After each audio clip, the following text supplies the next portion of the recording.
Territorial ആർമിയിലേക്ക് ഇപ്പോൾ പുതിയ notification വന്നിരിക്കുകയാണ്. 18നും 42നും ഇടയിൽ പ്രായപരിധിയുള്ള ആൺകുട്ടികൾക്ക് മാത്രമാണ് ഇതിന്റെ ഓപ്പൺ റാലിയിലേക്ക് പങ്കെടുക്കാൻ സാധിക്കുന്നത്. കേരളത്തിലെ 14 ജില്ലയിലെ ഉദ്യോഗാർത്ഥികൾക്കും 4 ഇടങ്ങളിലായിട്ടാണ് ഇതിന്റെ ഓപ്പൺ റാലി നടക്കാൻ പോകുന്നത്. ആദ്യമായിട്ട് പറയാം, ഇതിന്റെ ഓപ്പൺ റാലിയാണ്. അപ്ലിക്കേഷൻ പ്രൊസീജിയർ ഇല്ല. അതായത് ഓൺലൈൻ അപ്ലിക്കേഷൻ കൊടുത്തതിന് ശേഷമല്ല റാലിയിൽ പങ്കെടുക്കേണ്ടത്. ഡയറക്റ്റ് ഡോക്യുമെന്റുമായിട്ടാണ് നമ്മൾ ഈ ഓപ്പൺ റാലിയിൽ പങ്കെടുക്കാൻ പോകേണ്ടത്. ആദ്യമായിട്ട് ഇതിൻ്റെ വയസ്സ് എന്നുള്ളത് 18നും 42നും ഇടയിലാണ് വരുന്നത്. മാരീഡ് ആയിക്കോട്ടെ അൺമാരീഡ് ആയിക്കോട്ടെ എല്ലാവർക്കും പങ്കെടുക്കാൻ സാധിക്കുന്നതാണ്. അതുപോലെ തന്നെ ഇതിൻ്റെ ഹൈറ്റ് 160 സെൻറ്റിമീറ്റർ മാത്രം ഹൈറ്റ് മതി പങ്കെടുക്കാൻ പോകുന്ന ഉദ്യോഗാർത്ഥികൾക്ക്. പലർക്കും ഈ 18നും 21നും ഇടയിൽ ഇന്ത്യൻ ആർമി, എയർഫോഴ്സ്, നേവി എന്നുള്ള സ്വപ്നം ഏജ് കഴിഞ്ഞിട്ടുള്ള ഉദ്യോഗാർത്ഥികൾക്ക് പലർക്കും ഉണ്ടായിരുന്നു. അഗ്നിവീർ തസ്തിക വന്നതിന് ശേഷം 23 വയസ്സ് എന്നുള്ളത് 21ലേക്കായിട്ടുണ്ടായിരുന്നു. ആ ഒരു ഡ്യൂറേഷനിലും പലർക്കും ഇന്ത്യൻ ആർമി, എയർഫോഴ്സ് അതുപോലെ തന്നെ നേവി എന്നുള്ള സ്വപ്നം യാഥാർത്ഥ്യമാക്കുവാൻ സാധിച്ചിരുന്നില്ല. അവർക്ക് വേണ്ടിയുള്ള നല്ലൊരു അവസരമാണ് ഇപ്പോൾ ടെറിട്ടോറിയൽ ആർമി TA ഇതിലേക്ക് ഇപ്പോൾ വന്നിട്ടുള്ളത്. കേരളത്തിലെ 14 ജില്ലയിലെ ഉദ്യോഗാർത്ഥികൾക്കും എവിടെ വെച്ചാണ് ഇതിൻ്റെ റാലി നടക്കുന്നതെന്ന് നോക്കാം. ആദ്യമായിട്ടാണ് കർണാടക, തെലുങ്കാന, അതുപോലെ തന്നെ മഹാരാഷ്ട്ര 3 സംസ്ഥാനങ്ങളിൽ വെച്ചിട്ടാണ് കേരളത്തിലെ എല്ലായിടത്തിലുള്ള ഉദ്യോഗാർത്ഥികൾക്കായിട്ട് ഓപ്പൺ റാലി നടക്കാൻ പോകുന്നത്. കർണാടകയിലാണെങ്കിൽ ബെൽഗാം, അതുപോലെ തന്നെ മഹാരാഷ്ട്രയാണെങ്കിൽ ദേവലാലി, അതുപോലെ തന്നെ കോലാപൂർ. ഈ 2 സ്ഥലത്താണ് മഹാരാഷ്ട്രയിൽ വെച്ച് നടക്കുന്നത്. അടുത്തതായിട്ടാണ് തെലുങ്കാനയിൽ സെക്കന്ദരാബാദ് വെച്ചിട്ടാണ് അടുത്ത റാലി നടക്കുന്നത്. ഈ 4 ഇടങ്ങളിൽ എവിടെ വേണമെങ്കിൽ നിങ്ങൾക്ക് ചൂസ് ചെയ്യാം. ടോട്ടൽ 1400-ൽ പരം വേക്കൻസിയാണ് ഇപ്പോൾ കൊടുത്തിരിക്കുന്നത്. നല്ലൊരു അവസരം തന്നെയാണ്. കഴിഞ്ഞ തവണ ഇതിലും കുറവായിരുന്നു. എങ്കിലും നല്ലൊരു പ്രാക്ടീസ് ഉണ്ടെങ്കിൽ മാത്രമേ നിങ്ങൾക്ക് ഇതിന്റെ ഫിസിക്കൽ ക്രാക്ക് ചെയ്യാൻ സാധിക്കുകയുള്ളൂ. കാരണം 2 സെക്ഷൻ ആയിട്ടാണ് ഇതിന്റെ സെലക്ഷൻ പ്രൊസീജിയർ നടക്കുന്നത്. അതായത് 18നും 30നും ഇടയിൽ പ്രായപരിധിയുള്ളവരുടെ ഒരു ഗ്രൂപ്പ്, അതുപോലെ തന്നെ 31 മുതൽ 42 വയസ്സ് വരെയുള്ള മറ്റൊരു ഗ്രൂപ്പ്. 18നും 30നും ഇടയിൽ പ്രായപരിധിയുള്ള ഉദ്യോഗാർത്ഥികൾക്ക് 5 മിനിറ്റും 30 സെക്കൻഡുമാണ് ഇതിന്റെ ഫിസിക്കൽ 1600 മീറ്റർ റണ്ണിങ് ഓടിയെടുക്കാൻ വേണ്ടിയുള്ള സമയം. അതുപോലെ തന്നെ 10 പുള്ളപ്പ്. 31നും 42നും ഇടയിൽ പ്രായപരിധിയുള്ള ഉദ്യോഗാർത്ഥികൾക്കാണെങ്കിൽ 6.5 മിനിറ്റാണ് കൊടുത്തിരിക്കുന്നത്. എങ്കിലും അറ്റ്ലീസ്റ്റ് ഒരു 6 മിനിറ്റിനകത്ത് തന്നെ നിങ്ങൾ എത്തിച്ചേരുകയാണെങ്കിൽ മാത്രമേ നിങ്ങൾക്ക് ഇതിന്റെ ക്വാളിഫിക്കേഷൻ ആവാൻ സാധിക്കുകയുള്ളൂ. കാരണം കഴിഞ്ഞ തവണത്തെ ഒരു റാലിയെ നോക്കുകയാണെങ്കിൽ 100ഓളം പേരെ ഓടിച്ചിട്ടാണ് അതിൽ 5, 6 അല്ലെങ്കിൽ 10 മുതൽ 12 വരെ ഉദ്യോഗാർത്ഥികൾ മാത്രമേ, അതായത് ആദ്യമായിട്ട് മുന്നിലെത്തുന്ന ഉദ്യോഗാർത്ഥികളെ സെലക്ഷൻ ചെയ്തിരുന്നുള്ളൂ. ഇത്തവണയും ആ ഒരു പ്രൊസീജിയർ തന്നെയായിരിക്കും നടക്കാൻ സാധ്യത. അതുകൊണ്ട് നിങ്ങൾ മാക്സിമം ഫിസിക്കലിനായിട്ട്, റണ്ണിങ്ങിനായിട്ടുള്ള കൂടുതൽ എഫേർട്ട് എടുത്തിരുന്നെങ്കിൽ മാത്രമേ നിങ്ങൾക്ക് ഈ ഒരു ഫിസിക്കൽ ടെസ്റ്റ് എന്നുള്ളതിനെ ക്രാക്ക് ചെയ്യാൻ സാധിക്കുകയുള്ളൂ. അതിന് ഇപ്പോഴേ നിങ്ങൾ അറ്റ്ലീസ്റ്റ് സ്റ്റാർട്ടിങ് തൊട്ട് തന്നെ ഒരു 3 കിലോമീറ്റർ വെച്ചിട്ട് ടൈമിങ് നോക്കാതെ തന്നെ 3 കിലോമീറ്റർ ടു 5 കിലോമീറ്റർ സ്റ്റാർട്ടിങ് തൊട്ട് ഇതിൻ്റെ റണ്ണിങ് പ്രാക്ടീസ് ചെയ്തിട്ടുണ്ടെങ്കിൽ മാത്രമേ നിങ്ങൾക്ക് ഈ 1600 മീറ്റർ റണ്ണിങ് അറ്റ്ലീസ്റ്റ് നിങ്ങൾ 1-2 വീക്ക് നോർമൽ ഈ ഒരു ഡിസ്റ്റൻസ് കവർ ചെയ്യുക. അതിനുശേഷം മാത്രമാണ് നിങ്ങൾ ഇതിൻ്റെ 1600 മീറ്റർ റണ്ണിങ്ങിൻ്റെ ടൈമിംഗ് വെച്ചിട്ട് നിങ്ങൾ പ്രാക്ടീസ് ചെയ്യേണ്ട ആവശ്യകതയുള്ളൂ. അടുത്താണ് ഇതിൻ്റെ ഏജ് ലിമിറ്റ് പറഞ്ഞു. 18 മുതൽ 42, ഹൈറ്റ് 160 സെൻറ്റിമീറ്റർ മാത്രം മതി. SC ST കാറ്റഗറി അങ്ങനെ പർട്ടിക്കുലർ കാസ്റ്റിൽ ഏജ് അല്ലെങ്കിൽ ഹൈറ്റിൽ ഒരു ഇളവ് ലഭിക്കുന്നതല്ല. എല്ലാവർക്കും ജനറൽ ആയിക്കോട്ടെ അല്ലെ OBC ആയിക്കോട്ടെ SC ST ആയിക്കോട്ടെ എല്ലാവർക്കും സെയിം ഹൈറ്റ് തന്നെയാണ്. അതുപോലെ തന്നെ ഏജിലും ഒരു മാറ്റവും ലഭിക്കുന്നതല്ല. അടുത്ത ഒരു ക്വസ്റ്റ്യൻ ആണ് ഇതിൻ്റെ ഡോക്യുമെൻറ്റേഷൻ. അതായത് ഓപ്പൺ റാലിക്ക് പങ്കെടുക്കാൻ പോകുന്ന ഉദ്യോഗാർത്ഥികൾക്ക് എന്തൊക്കെ ഡോക്യുമെൻ്റാണ് നിങ്ങൾ അവിടെ പ്രൊഡ്യൂസ് ചെയ്യേണ്ടത്. ആദ്യമായിട്ടാണ് നിങ്ങളുടെ SSLC ബുക്ക്. എല്ലാറ്റിൻ്റെയും ഈ പറയുന്ന ഓരോ ഡോക്യുമെൻറ്റിൻ്റെതും നിങ്ങൾ ഒറിജിനൽ തന്നെ കൊണ്ടുപോകണം. അതിൻ്റെ കൂടെ തന്നെ 2-3 ഡ്യൂപ്ലിക്കേറ്റ്, അതായത് ഫോട്ടോ കോപ്പി എടുത്തിട്ട് ഗസ്റ്റഡ് ഓഫീസർ കൊണ്ട് അറ്റസ്റ്റ് ചെയ്യിപ്പിച്ചിട്ടുള്ള ഫോട്ടോ കോപ്പിയും കൂടി നിങ്ങൾ കയ്യിൽ കരുതേണ്ടതാണ്. ആദ്യമായിട്ട് വരുന്നതാണ് SSLC ബുക്ക്. അതിൻ്റെ ഒറിജിനൽ തന്നെ വേണം. അതിൽ ഫസ്റ്റ് ടൈം നിങ്ങൾ നോക്കേണ്ട ഒരു കാര്യം, നിങ്ങൾക്ക് D+, 10ാം ക്ലാസ്സിൽ D+ ഉള്ളൊരു ഉദ്യോഗാർത്ഥി ആണെങ്കിൽ അതിൻ്റെ മാർക്ക് ലിസ്റ്റ് നിങ്ങൾ ട്രിവാൻഡ്രം പരീക്ഷാ ഭവനിൽ പോയിട്ട് എടുക്കേണ്ട ആവശ്യം ഉണ്ട്. അത് വളരെ നിർബന്ധം തന്നെയാണ്. കാരണം D+ എന്നുള്ളത് 30 മുതൽ 39% വരെയാണ് വരുന്നത്. കാരണം ഇത് അഗ്രിഗേറ്റ് 33% മേലെ, അതായത് 100-ൽ 33 മാർക്ക് കിട്ടിയ ഉദ്യോഗാർത്ഥികൾ മാത്രമേ അവിടെ സെലക്ഷനിൽ പങ്കെടുക്കാൻ വേണ്ടിയിട്ട് അവർ അലൗഡ് ചെയ്യത്തുള്ളൂ. അതുകൊണ്ട് D+ ഉള്ള ഓരോ ഉദ്യോഗാർത്ഥി എത്രയും പെട്ടെന്ന് തന്നെ ട്രിവാൻഡ്രത്ത് പരീക്ഷാ ഭവനിൽ പോയിട്ട് ഇതിൻ്റെ മാർക്ക് ലിസ്റ്റ് കരുതേണ്ടതാണ്.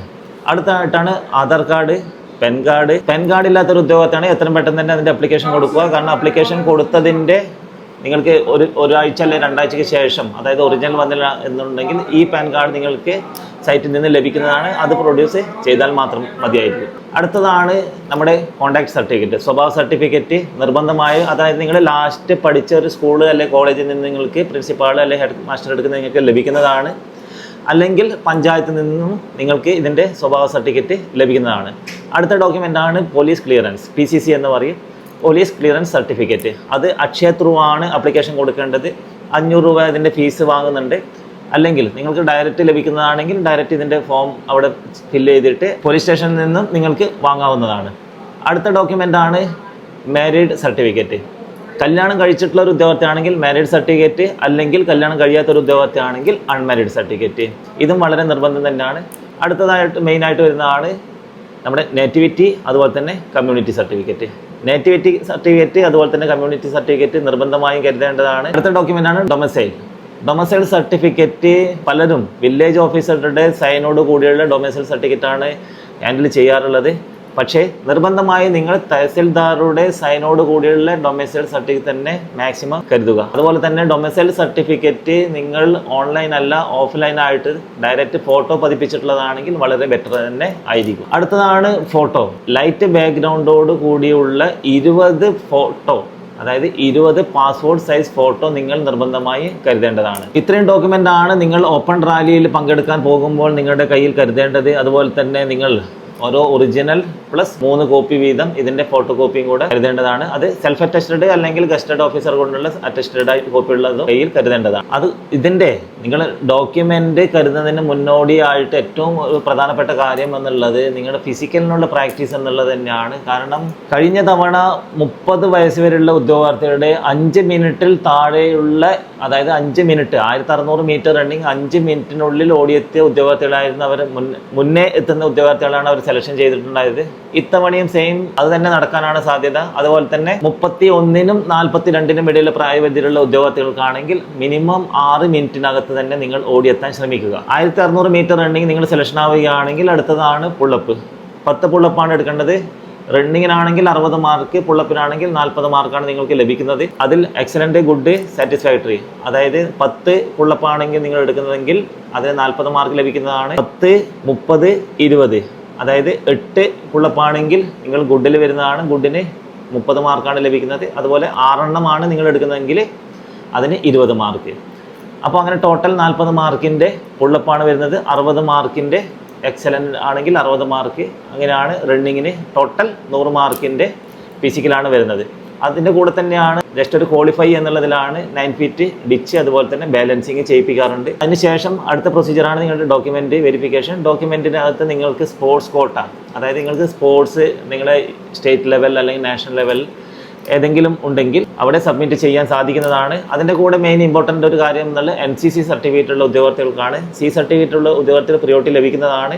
റിട്ടേൺ എക്സാമിനേഷനകത്ത് നിങ്ങൾക്ക് 20 മാർക്ക്, C സർട്ടിഫിക്കറ്റ് ഉള്ള ഉദ്യോഗാർത്ഥികൾക്ക് 10 മാർക്ക്, B സർട്ടിഫിക്കറ്റ് ഉള്ള ഉദ്യോഗാർത്ഥികൾക്കും അതുപോലെ തന്നെ 5 മാർക്ക്, A സർട്ടിഫിക്കറ്റ് ഉള്ള ഉദ്യോഗാർത്ഥികൾക്കും ലഭിക്കുന്നതാണ്. അതായത് നിങ്ങളുടെ കയ്യിൽ NCC അതുപോലെ തന്നെ സ്പോർട്സ് സർട്ടിഫിക്കറ്റ് ഉള്ള ഒരു ഉദ്യോഗാർത്ഥിയാണെങ്കിൽ നിർബന്ധമായും നിങ്ങൾ ഇതിൻ്റെ കൂടെ തന്നെ സബ്മിറ്റ് ചെയ്യേണ്ടതാണ്. അത് മറന്നു പോകാൻ പാടില്ല. അടുത്തതാണ് ഇതിൻ്റെ മെഡിക്കൽ. സെക്കൻഡ് ഡേ ഇതിൻ്റെ മെഡിക്കലായിരിക്കും. ഫിസിക്കൽ ക്ലിയർ ചെയ്ത ഉദ്യോഗാർത്ഥികൾ സെക്കൻഡ് ഡേ മെഡിക്കലിന് ക്ഷണിക്കുന്നതാണ്.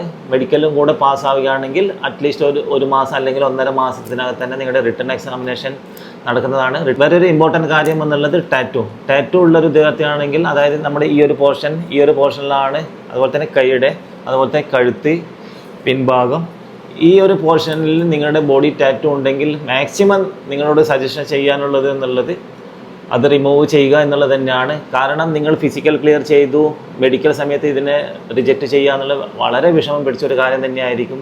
ആയതിനാൽ ഞങ്ങളെ കോൺടാക്റ്റ് ചെയ്യുന്ന, അതായത് അക്കാഡമിയെ കോൺടാക്റ്റ് ചെയ്യുന്ന ഓരോ ഉദ്യോഗാർത്ഥികളോടും ഞങ്ങൾ മുന്നേ പറഞ്ഞിട്ടുണ്ടായിരുന്നു റിമൂവ് ചെയ്യാൻ വേണ്ടിയിട്ട്. ഇപ്പോൾ അക്കാഡമിയിൽ സ്റ്റഡി ചെയ്തുകൊണ്ടിരിക്കുന്ന ഉദ്യോഗാർത്ഥികൾക്ക് റിമൂവ് ചെയ്യിപ്പിച്ചിട്ടുണ്ട്.